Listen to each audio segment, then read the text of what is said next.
let's explain what this means. You have to know how to think. Most people's thinking is having a conversation with themselves. They talk to themselves. That's the way they think. And that's not enough here, because your talking is confined to the words that you know. There's two ways you think in the martial arts. One is a straight line like this. And you know the argument for this straight line position. The guy says, well, what's the opposite of everything? And the guy says, everything doesn't have an opposite. There's no operator. The guy says, well, what's before the beginning? The guy says, well, nothing's before the beginning. It wouldn't be the beginning. The guy says, well, how far back can you go? And the guy says, well, how far I can measure back. As I go towards the end, my ability to measure decreases. So we can't measure ever the beginning and end of anything, but we can measure a segment within. So the segment has three characteristics. It is an end, a beginning, and a center. That's a characteristic of a segment. Okay? On the other hand, we can have what we call dimensionality. And just like a big circle, and we cut it like this. If we induce the element of time or the element of gravity into things, or the element of mass, and we can have 5, 6, and 7 dimensions. But right now we're three-dimensional, two-dimensional here, and we figure depth to be 3. And we figure that this is the whole area. And in this, we measure this way. We can find segments within here. They're called radians. We can figure segments this way of this. But generally, this is not straight line measurement. This is generally measurement in the whole area.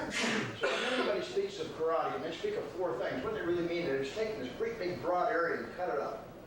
When they speak of 3 things, I mean they're talking about something absolutely specific with middle endpoints. And in all the mathematical balance, you cannot take this point like this and put a point here, because you have to put a point here for the balance. That's a part of your reasoning process. Now, the problem that we have in martial arts is we're in the north of China, we have horses. In the south of China, we have boats.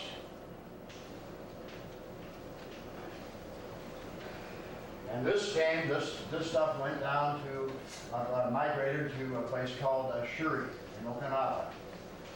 And this stuff migrated to a place called Naha. And this was called Northern Chinese Kempo. This is called Southern Chinese Kempo.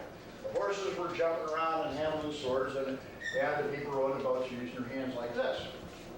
And in running on this area, this became known as Goju-Ryu, and this became known as Shotokan, or Shorin, naturally. Shorin Shoto. This is the characteristic of this. Mr. Will you erase the other side of the board? This is the characteristic. Now, you can say there are 2 styles here, like this. See, there's 2, Northern Chinese and Southern Chinese forms. Is that very clear? Okay. Now, this is the characteristic of the karate that we're doing. This is where we're going to start. There's a thing in karate called kazushi. And the kazushi was combined with karate and became known as the wado-ryu. There's such a thing as called the kawashi and the kobudo karashi combined became the shito-ryu. So the characteristic of the karate is like this. You have 4 fundamental fields from it. This is the weapon side, this is the grappling side, this is the dojo, and this is the Shotokan. And this whole mess is what we would consider to be karate. So any one of you guys that holds a rank, any one of these has a rank in 1/4 of the elements of the karate. You're ranked in 1/4 of the element of karate. Now, characteristically, with everybody that's studied anything in karate, they all think they're top technical people. And you remember, I was the head of the World Technical Committee, and I have a 10th dan in Chinese martial arts, I hold a 9th dan in Taekwondo, and all these, in the 9th dan in karate, and I was head of the World, as I say, the technical committees for a long time. The standard argument is you take a circle here and you call this karate, and you take another circle here and you call this judo. These things are characterized by the atemi, which is structure. You put down here and you say this is aikido in this diagram, and you say this is kobudo. Now what you've done here is to take this and split it in 4 pieces. And you said if this is karate, and this is judo, and this is aikido, and this is kobudo. On this side is grasping. This is the holding side of kazushi. On this side, here is the kawashi side. This side possesses the element of kawashi, which is the principle of the technique. You see that? On the other hand, these two groups here, up here, are bound by a temiwaza, and these two groups down here are bound by kuzushi, or the tachidori, the kumitachi techniques. These two techniques are bound, and these two techniques are bound different ways. So no matter how you separate these four things in groups of two, either on a diametric opposition, or up and down, or right and left, they pair. They form a pair. Well, not the kind of pair you need, but they're a duo, a duet. Now, if in your practice of this, there's four elements to the Budo of our karate. It's Mai, which is the distancing, which has to be there, and Zanshin, and a Temi, and Kimi. The distancing has the interval right, so when the mind is broken, you can apply the vital stroke with focus. These are the four elements. These elements are found within the circle here. Sport karate, or sport, is found within a small circle out here. So in fact, sport karate is a small ball placed on the general circle. You got that so far? Now, we're just moving down through this, how the, what I'm really attempting to show you here is that your knowledge at this point is not enough to guide you anywhere. It's not enough to guide you at all, even though you think you have a tremendous amount of knowledge. A Shotokan practitioner, for example, practices karate this way.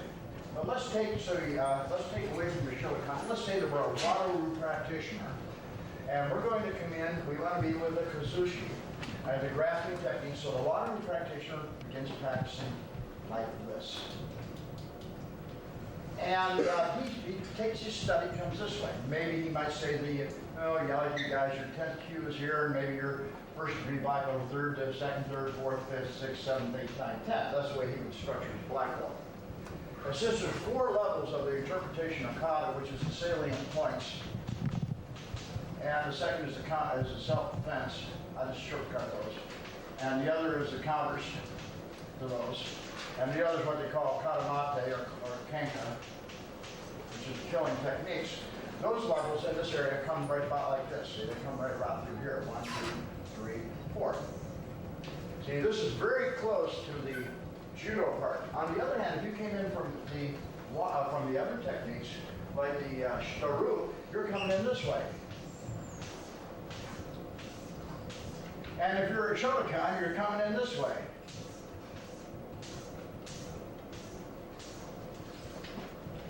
So you can be so far down here in the Shitoru and way up here in the Goju-ru, and you're so far apart that you're not even close talking to each other. So the people that in the Shotokan that think that they know anything about the other 3/4 of the martial arts have to have a different approach. Now, take these things again.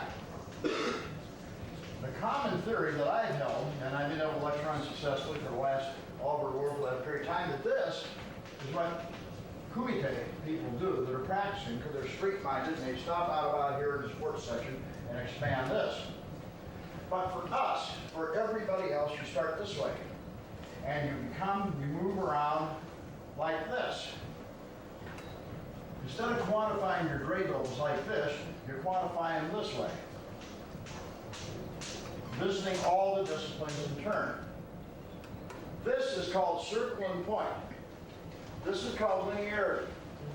The circle and point of the Chinese martials here. And anybody in here at all can tell me what you're looking at. Anybody have the perception to tell me what mathematical formulas I've laid out here?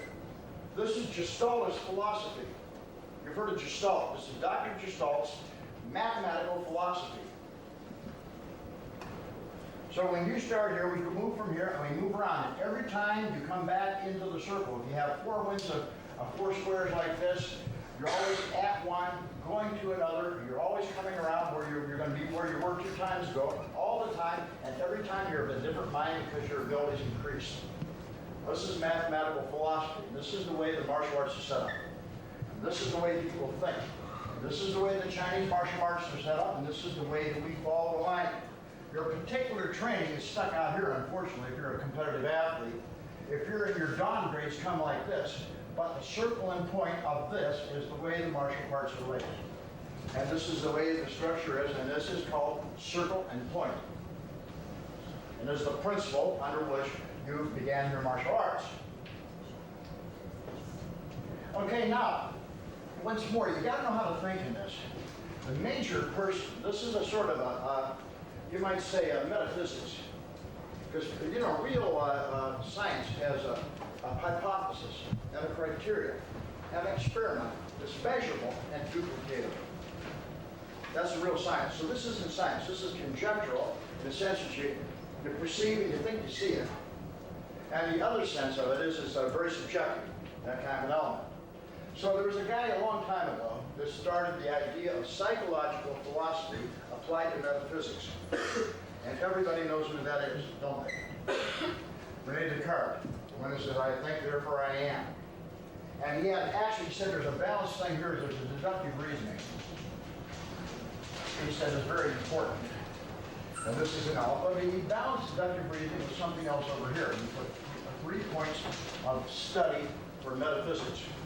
And these 4 points are what constitute the study of the martial arts in the United States and anywhere else in the world. These 4 points are what really you have to understand, or if you don't understand this, you're never going to be an advanced thinker in the martial arts, and you certainly can't lead anybody. So let's go down through these 4 points. We assume that deductive things means you're going to take one right after another. These 4 points we're going to deal with directly today in this class. You're going to